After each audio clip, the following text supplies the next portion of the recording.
Welcome back, everybody. Hey, in today's episode, we're going to be talking to my buddy Brandon Barnes, and we're going to talk about, it's interesting even when there's, you talk to high level people that have operated at a high level, done a lot of volume, there's constant struggles. Like you rely on a key person and that person goes away, or you rely on a key lead source and that goes away, whatever it might be. Like a lot of people think that if you're doing a lot of volume, we've got it all figured out. And the reality is you don't. You constantly are failing, and it's just a matter of how fast you reiterate and go fix things. So we're going to talk about today about a number of things that Brandon has gone through in his business to continue to pivot and move to find a business that kind of fits what they're trying to do from a business standpoint and from a lifestyle standpoint.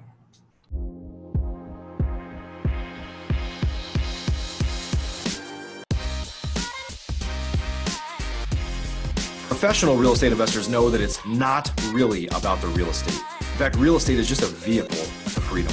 A group of over 100 of the nation's leading real estate investors from across the country meet several times a year at the Investor Fuel Real Estate Mastermind to share ideas on how to strengthen each other's businesses, but also to come together as friends and build more fulfilling lives for all of those around us. On today's show, we're going to continue our conversation of fueling our businesses and fueling our lives. I'm glad you're here.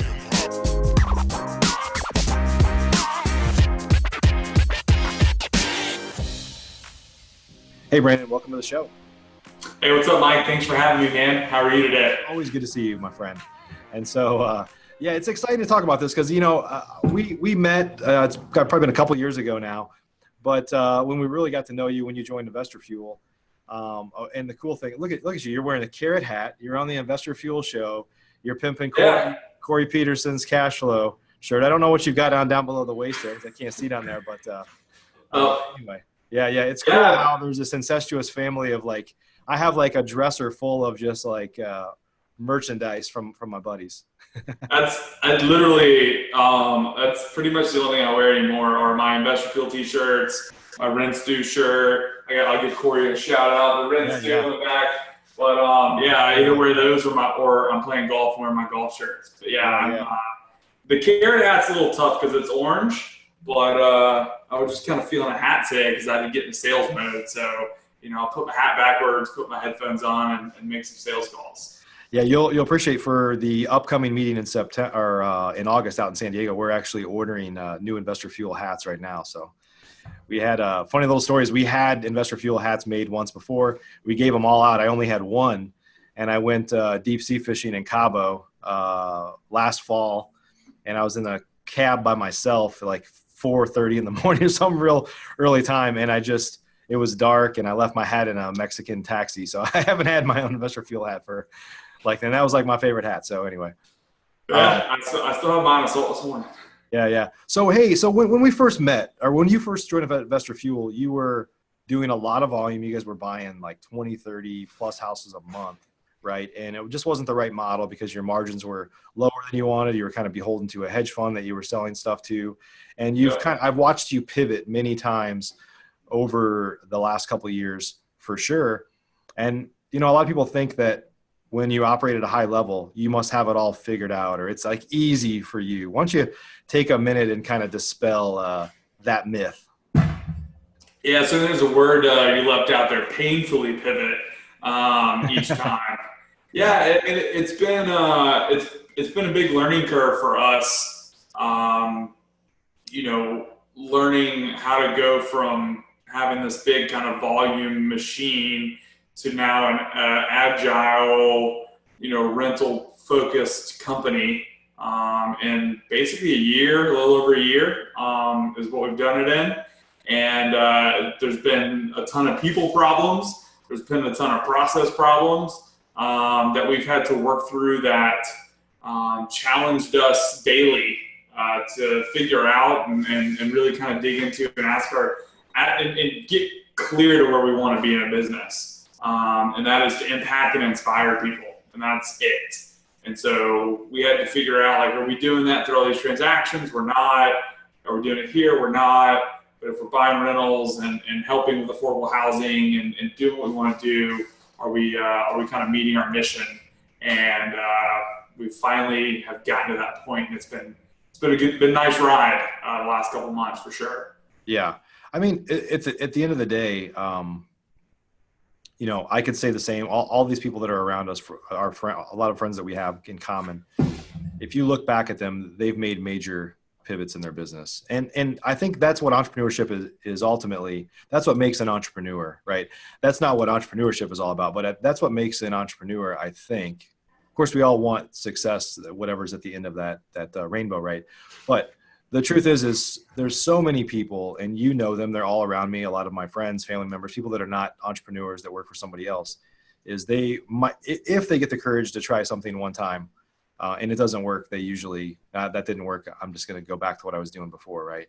And we're like not willing to give up. We're like, man, that I crashed and burned, but next time I'm going to do this, right?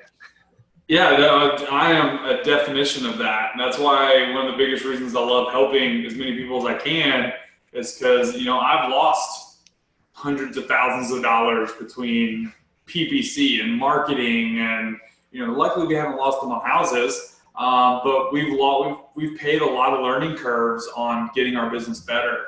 And it's something crazy about just running through a brick wall over and over again until you start to figure things out. And then once you figure it out, you think you have it, and it changes a little bit. The market changes. You got to be preparing for the next year, 2 years out, especially with, everybody predicting whatever they're predicting right now.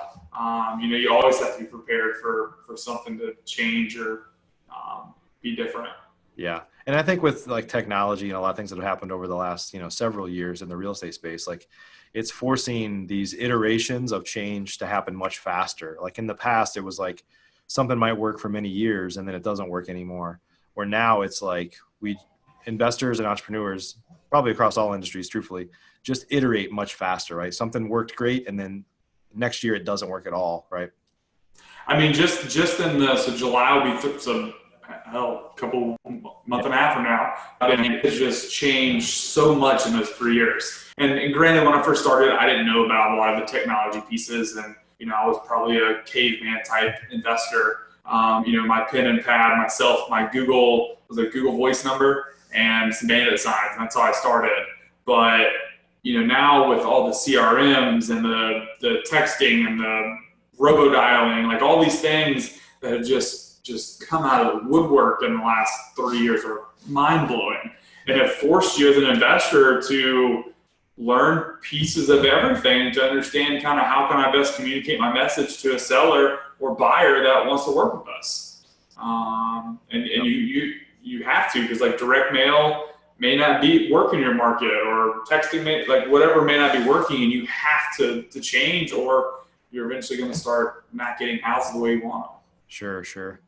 And one of the changes I've seen you make, I guess there's really two big things going on. Is first off, I think everybody that knows you is inspired to watch you try to get your health, improve your health there and focus on that. And you came to Investor Fuel for a week and we're like eating out at home style fried chicken, barbecue places, and somehow you maintained some level of discipline. What do you got? Yeah. So look at that right there.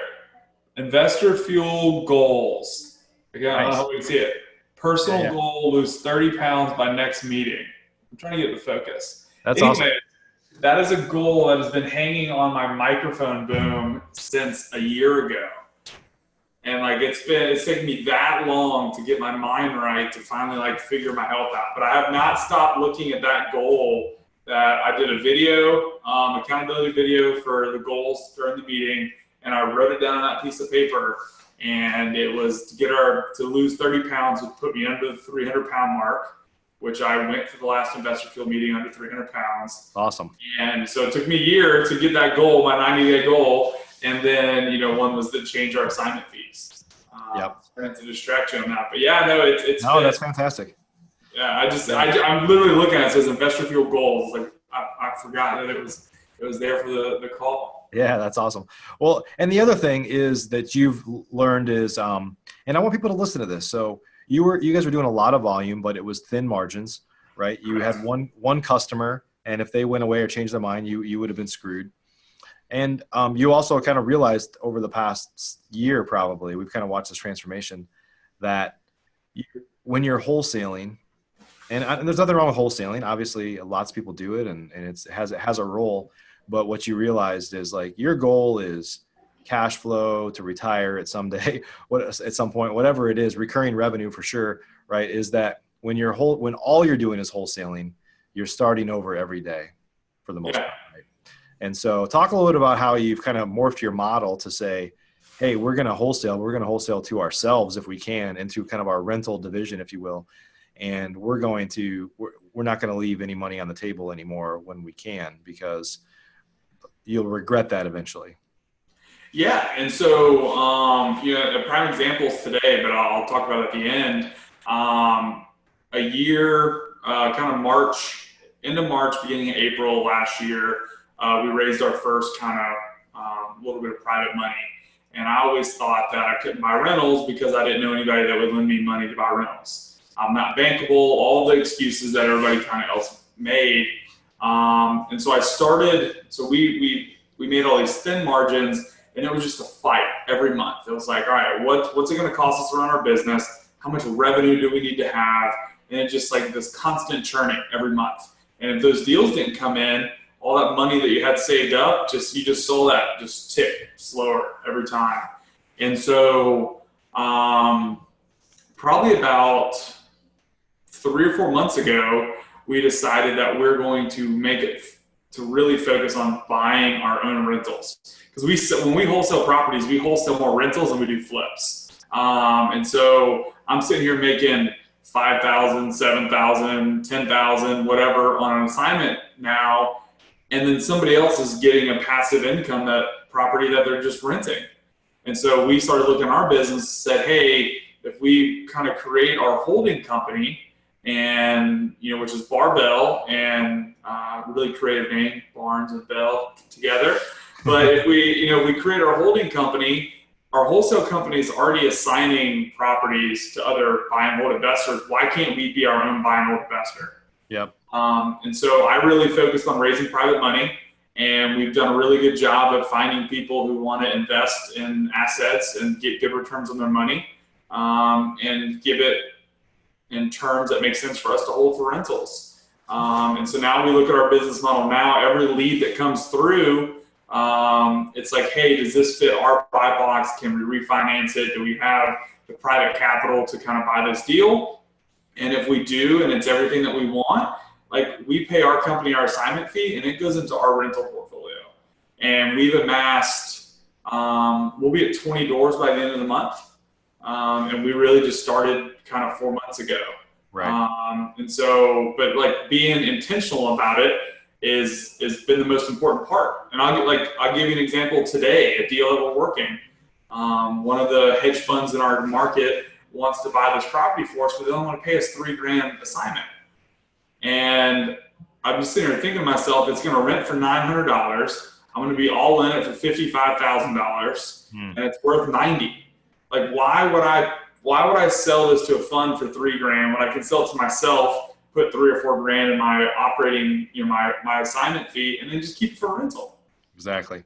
Yeah. It doesn't make any sense to me. And just to clarify there, you effectively, without getting into a tremendous amount of detail, you have two companies. One of them just buys it from the other and pays the wholesale fee.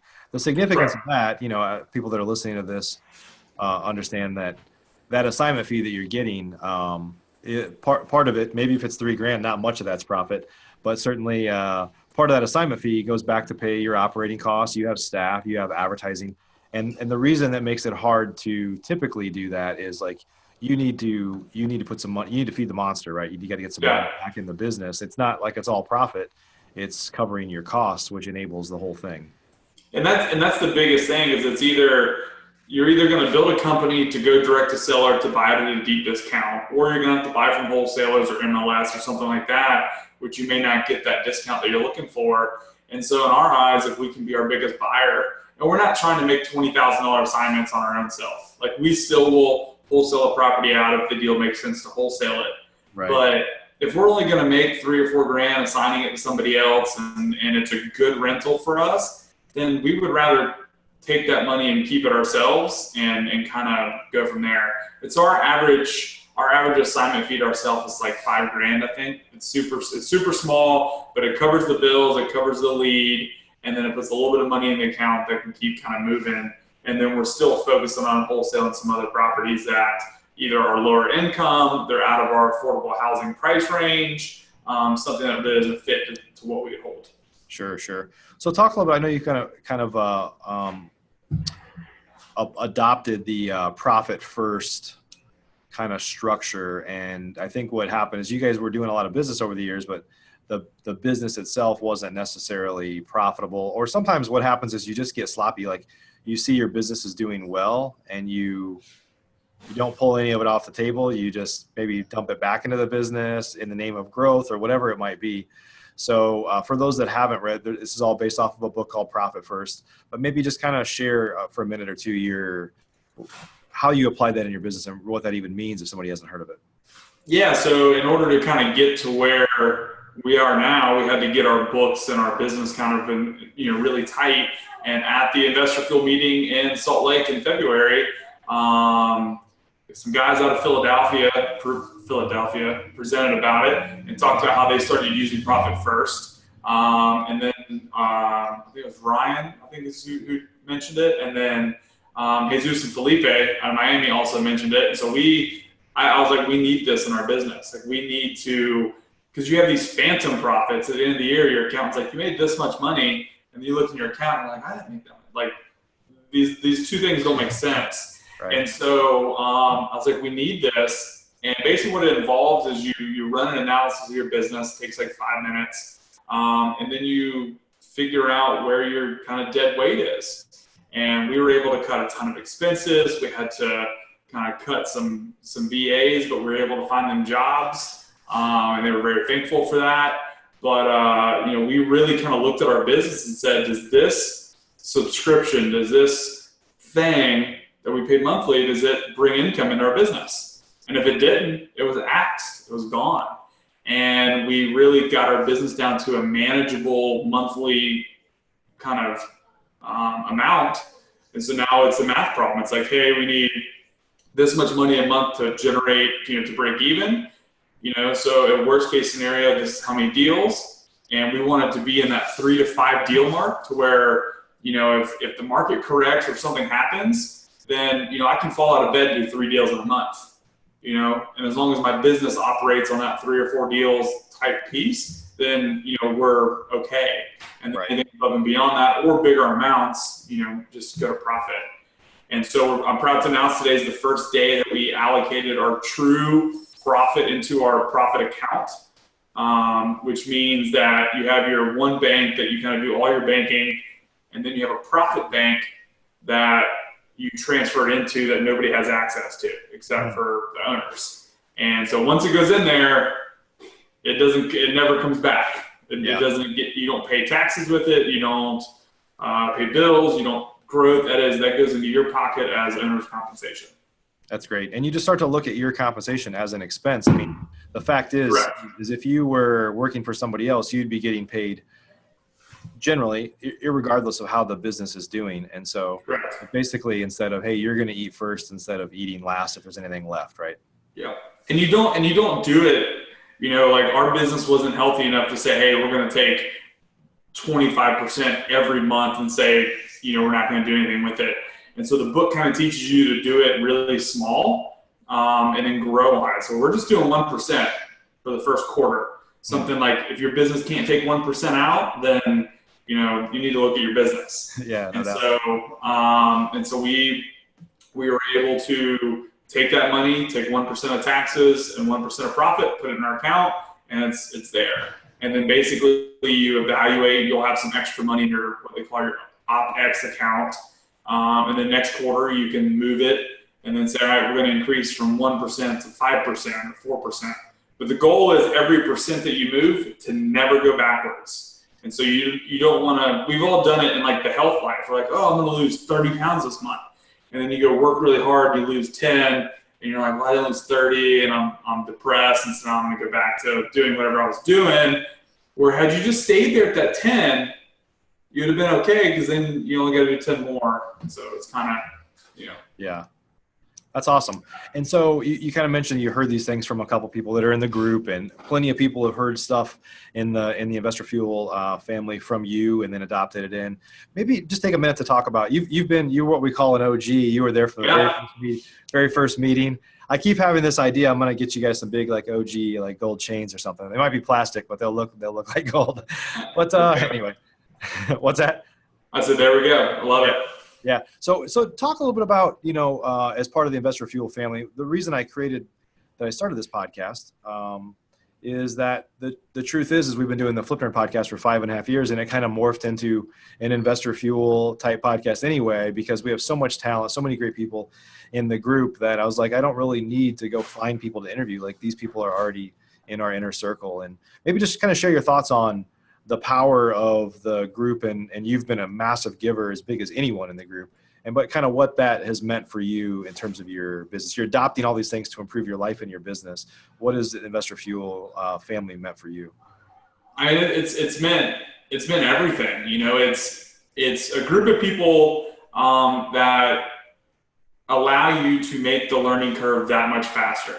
And it took me a while to learn that, to understand, like, if I have this issue, there's no reason for me to sit up all night and weed through YouTube videos and Google and all these things when I can go to my Facebook group and say, hey guys, I'm having trouble with this. What do you do? And then you may not have the answer. Somebody may not have the answer, but you're going to get 20 people's opinion that you value. And then you have the ability to go and kind of weed your way to that point. And that's been one of the biggest things, for our business and our learning curve, is the ability to get things done exponentially faster than what you can do on your own. And that's it's invaluable to what where we've gotten to so far. Yeah, and I think you'd probably agree. Like, in our group, we put a lot of emphasis on. I don't know if you remember this, Matt Andrews, who's a fellow member. I actually talked to Matt this morning for quite a while. He said something it wasn't the first meeting, but a couple meetings in, he basically said, real estate isn't the thing, it's the thing that gets you the thing, right? And I know you're realizing that too, with everything we just talked about, but we put, and I always felt that way, but until I heard it, I was like, that's exactly how I feel, right? And that's almost the foundation that our group is built off of, is we have this thing in common that we're all in real estate. Right. But the truth is we're using that as a vehicle to build a better life for ourselves. And I think a lot of people don't really get that until you start to operate at a little bit higher level. Right. I do. I agree. Because the idea of wholesaling a house or flipping a house or rehabbing a rental, none of that really excites me. And I don't mean to say that in a bad way. We've done over 400 transactions, but it doesn't. It's the idea of knowing, I'm a golfer. It's the idea of knowing that, I'm going to get to a certain point in my life where I'm going to be doing this podcast from the golf course. Yeah, that's good. Doing something like that. I'm not going to be having to grind it out every day, because, so a really funny story. We do a beach house for my wife's birthday, or used to every year. And we were all sitting around, out on the back porch, kind of chatting. This is last year, I think. And I said something like, I'm going to retire by the time I'm 40 years old. And, everybody we were with, hardworking, save all your money, retire at 65 or 2, whatever the retirement age is, and just live off of what you saved up for the last 40 years of working. Looked at me and laughed. And I was like, you got 8 years, I'm done. That doesn't mean that I won't be doing something, but as far as my goals in life, I'll be covered in the part that I need to be worried about, and then I'm going to be moving forward on things that I enjoy doing. Yeah. I'm not going to do stuff because I'm not going to flip a house because I have to flip a house. I'm going to flip a house because I want to, or it's going to be my personal residence, or it's going to be, something fun. And that let me know that I'm in a weird, group, of people, because when I say it in the investing spaces, because we think differently, and we're weirdos, man. Yeah, our goal is we don't want to be grinding this out till we're 65 years old, and then all of a sudden our retirement kicks in, and now we can go sit at home or do whatever. Like I want to travel the world. I want to play golf. I want to do these things. Yeah. So if I build the passive income, if I build the business, if I impact and inspire enough people over the next 8 years, then I won't have anything to worry about. Yeah, it's amazing how few people think like us, and a lot of entrepreneurs, but we're like, I don't want to know if it's a couple percentage points of people that think like us. It's kind of funny. I'll give you an analogy today. I had to take my car in to get serviced. It was like overdue. I needed tires and a bunch of stuff. And the guy's like, I'm going to rush you through here so you can get to work. You got to go to work. You going to work after this? And I was like, well, I'm going to the office. And he's like, I got a busy day at work. And I was like, not really. I'm going to just talk to some friends. And, it's just kind of funny, like his mindset. That's probably a common conversation he has with most people. Like they're in a rush to get to work. And I'm like, I'm strolling in there in my flip flops and shorts on today. And like, I don't really look very professional, but I don't care about looking or feeling professional anymore. I mean, for the most part, yeah. I don't have to do it to please anybody for sure. I'm in flip flops and leggings, getting ready to go to the gym. I know you're in flip flops, yeah. Yeah, but I've had some of those same things. Like I'll get in an Uber or do something. Somebody asks me about work, and I'm like, I mean, I guess like it doesn't. It's different. It's a weird kind of feeling, and it's taken me a while to embrace it, and I've gone kind of both ways. Like I've gotten to the point where I'm like, I've got everything figured out, so I can go take some more time off, and I didn't, and so I'm learning now that if I build the stuff the right way, if I do the systems, I do the processes, I do the things that I don't want to do, which is what we talked about kind of before filming, is like these things that are kind of energy draining. But if I get to the other side of them, so I can teach other people how to do it, the opportunities in life are endless at that point. Yeah. And I don't have to worry about, my family, we lost everything in the crash. And so my parents had to completely reset. I remember going through and them, not having enough money to pay their bills. And I remember getting a text from my dad one day, and he's like, sorry, Dad. He's like, hey, I finally made enough money to pay my bills this month for the first time in like a year and a half. It was always robbing Peter to pay Paul. And, so I saw that, and, that's kind of one of the things that keeps me in like this I don't want to have to go through that. I had to deal with it as a young adult with my family, and we've gotten to a good place for it, but, do the things now to get you, where you want to be, whatever it is down the road. Yeah, that's awesome. Brandon, if folks wanted to reach out to you, you're obviously pretty active on social media. Yeah. Where's the best place for them to go to connect with you? Yeah, so I'm super active on social media. My handle is bbarnesrei. So that's YouTube, Facebook, Instagram, all of it. And then you can email me at bbarnes@hbnmarketplace.com. Awesome. So that's kind of the two biggest places to go from there. That's fantastic. Everybody, go to the Investor Fuel Mastermind, and I'm always there Monday through Friday if you need to find me there. Yeah, Brandon is like he attends it as much as my team does. He shows up early, leaves late, and huge giver, and we always appreciate that. Eventually, I guess I'm gonna have to get you on the payroll or something, Brandon. That's right. That's my goal. Yeah. But man, we appreciate you so much. Everybody that's listening right now, we've just started this new podcast, and the truth is it's going to be a lot of fun for me. I'm interviewing some of my very best friends, people I care about more than anything, people that have been really loyal to me and truthfully the industry. A lot of big time givers on here. You're going to see that. So if you're getting value out of this, I'd love it if you subscribe. It's a new show, obviously, and subscribers and testimonials and all that stuff.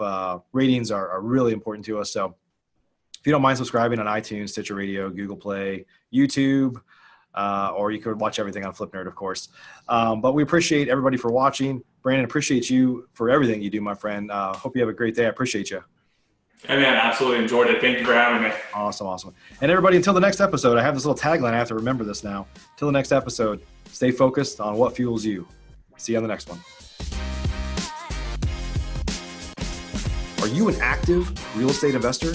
If so, and you want to latch on to the power of surrounding yourself with over 100 of the nation's leading real estate investors, all committed to building stronger businesses and living richer, fuller lives. You should jump on a call with us to learn more about Investor Fuel. Simply visit investorfuel.com to get started.